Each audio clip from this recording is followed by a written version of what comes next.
Vamos ver o que pode ser alguns dos seus motivos, as vantagens da carreira pública. A estabilidade é uma das maiores vantagens e ela está um pouco ameaçada e já a gente vai falar sobre isso. Então a estabilidade é uma das vantagens das carreiras públicas. Os salários iniciais são mais altos, principalmente assim, ó, que nem eu. Eu tinha acabado de me formar na faculdade, logo passei na Receita, ganhei um salário que era muito maior do que os salários iniciais nos outros locais. Então isso aí é algo bem atrativo para o jovem, né? Ele já começa com um salário bom, pelo menos hoje, isso pode mudar. A gente vê muito a garantia de direitos. Como eu falei, se você empreender, você não tem direito nenhum praticamente. E se você for empregado, se você é de uma empresa pequena, ela não tem condições muitas vezes de te dar todos os direitos. E por mais triste que seja isso, é uma realidade, por mais ilegal que seja. E também, se você trabalha numa empresa grande, muitas vezes eles não dão os direitos porque eles querem uma produtividade muito grande. Então você não tem aquela garantia, vou trabalhar 44 horas semanais e se tiver hora extra vão me pagar. Você não tem essa garantia. Outra coisa, e no serviço público você tem essa garantia, você tem todo o seu salário garantido em lei, você tem todos os seus direitos trabalhistas em estatutos de servidores públicos.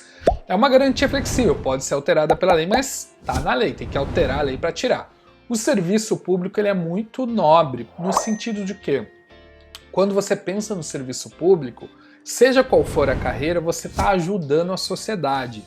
E isso é uma coisa que eu acho muito legal, você pensar nisso quando está estudando. Não pensar só na estabilidade, só no salário inicial alto.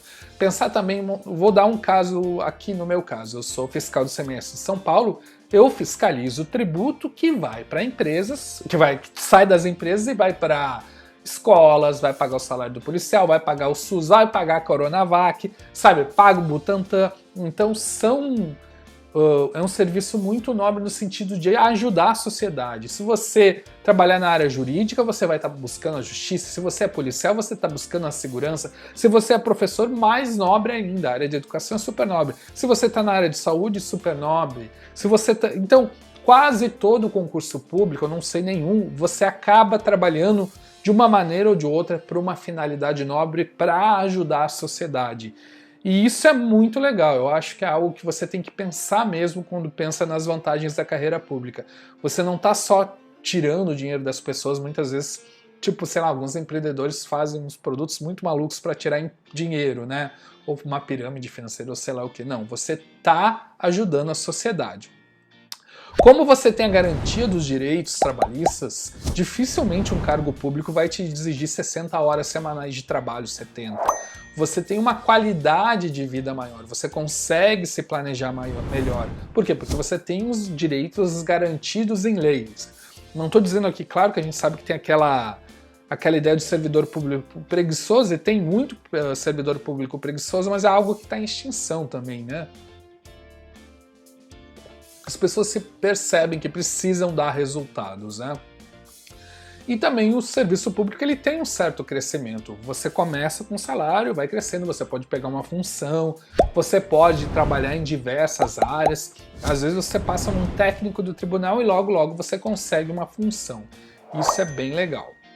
Mas a gente tem desvantagens na carreira pública. Uma desvantagem é o teto salarial, e o que eu digo desvantagem é o seguinte: o concurso público é o que diz, é uma porta que você sai da pobreza, mas a porta que se fecha da riqueza. Provavelmente você não vai precisar andar no Fusquinha 78, se é que eles ainda andam. Mas você não vai comprar uma Ferrari, dificilmente. E se você vê um servidor público andando de Ferrari, tem alguma coisa errada aí, né? Então você tem um limite ali, você vai ter provavelmente uma vida boa, confortável, mas você nunca vai ser milionário, dificilmente vai ser milionário. Então isso acaba também sendo como uma desvantagem para o servidor público, né? Uma desvantagem pessoal que você tem que analisar. A dificuldade de entrada, né? Você tem que... Às vezes você consegue, conhecendo uma pessoa, uma entrevista, e conseguir trabalhar numa empresa legal, mas no serviço público não, você precisa fazer um concurso que é um pouquinho mais difícil do que um contato, um networking bom, né? Então essa questão é um pouco mais difícil de entrar, se bem que às vezes se você não tem network, talvez é mais fácil entrar no concurso público. Eu lembro, e eu tô falando aqui com todo respeito, porque foi uma pessoa que me falou, eu tinha uma colega que era japonesa e eu perguntei, nossa, por que tem tanto japonês em serviço público? Com todo respeito. E ela, porque ela me respondeu, como japonesa, a maioria dos japoneses são muito tímidos e não conseguem fazer esse networking. Foi o que ela me respondeu. Se é verdade ou não, não sei, foi a resposta dela. Então, às vezes, essa dificuldade acaba sendo uma facilidade. Outra questão são ameaças políticas. Com todo respeito também, eu acho que as pessoas, os servidores públicos podem ter ideologia política ou conservadora, ou liberal, ou intervencionista. Você, como servidor ou como concurseiro, tem todo o direito de ter qualquer ideologia política e eu não vejo problema nenhum nisso. Mas a visão liberal vê o serviço público como algo que corrói e o Estado precisa ser pago o mínimo possível, ou vê o serviço público como um câncer do Estado, né?